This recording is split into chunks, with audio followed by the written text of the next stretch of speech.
What's it been like getting here and getting used to a new team? It comes with this little, little adjustments that you have to make. Going to meet new people, but I've enjoyed it. I love the town of Lawrence, and I love my teammates, and I love the standard. Abiding by the standard has made everyone better, including me. But no, I can't even have nothing negative to say. I've enjoyed the whole process, and I'm just so excited to, be around them more and get to know my guys more. What was it about KU that made it the right place for you? Number one, the coaches, and I'd have to say I've been a KU basketball fan my entire life. So, being able to go to some hoop games, but no, honestly, coaches have been number one. Coach Shelby, getting and talking X's and O's with Coach Shelby, and then Coach McDonald. It was a no-brainer. And then, like I said, just reverting back to the standard, like in holding an actual high standard.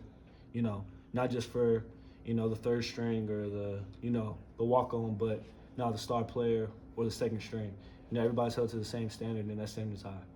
You come in and you're automatically one of the most experienced players on the defense, even not just in your. What's that been like, especially as someone new to kind of have to take on a role as one of the older leadership guys? Yeah, I've never been a guy to keep my the wisdom that I've learned over the years to myself. So I make it I stress to myself and stress to other dudes to try to speak game to those dudes and point out stuff that I've seen in my experience.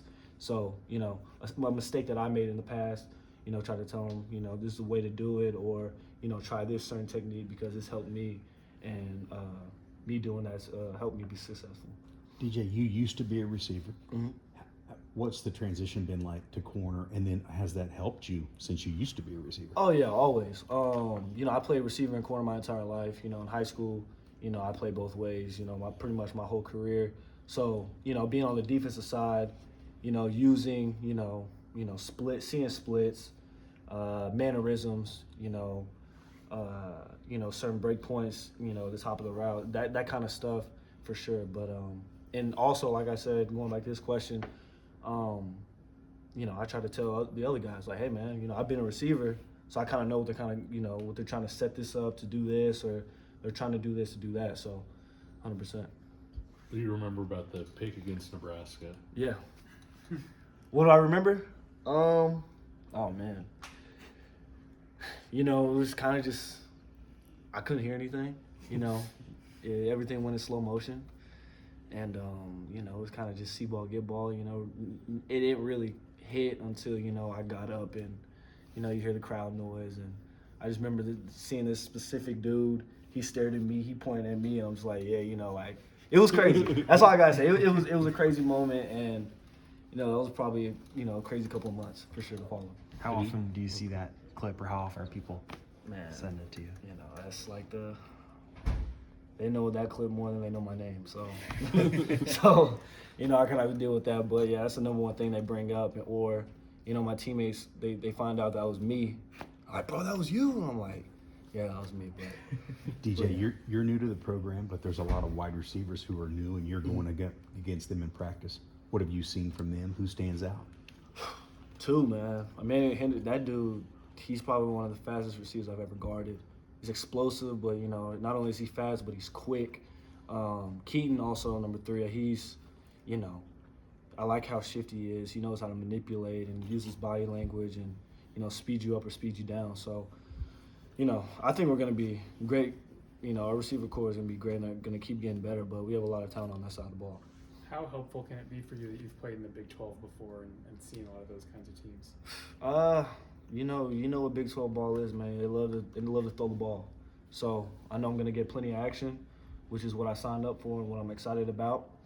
The refs are a little touchy with that handkerchief sometimes, but that's Big 12 ball, and it's some of the most exciting football in the country. So you can't complain with it. But glad to be back home. At Oklahoma, you're at least a little familiar with Kansas. What was your opinion of KU then, and how has it changed? Man, we used to see KU and just, it's KU, right? So it's so impressive, a couple of years back and now, the whole transformation, man. And you could tell it's just completely different, And I never thought in a million years I would be at Kansas University for football. So just to see that is incredible, And like I said, yeah, a couple of years back it was, that was an automatic W. But now, you can't just scoff at KU anymore. What are some differences that you've noticed between before and now? Like with the Between KU as a program? I gotta revert back to the standard. A huge standard. Obviously I didn't go to KU before now, but from the outside looking in, just playing them, you kind of tell that there really wasn't a standard as much. They had players, they had guys, but they never could really put it together. I remember seeing Jaden Daniels way back in 2020, knowing that he was a dude, and the team, you could tell the standard, they really weren't together. There was something missing, and I feel like that missing piece was the standard which we have now.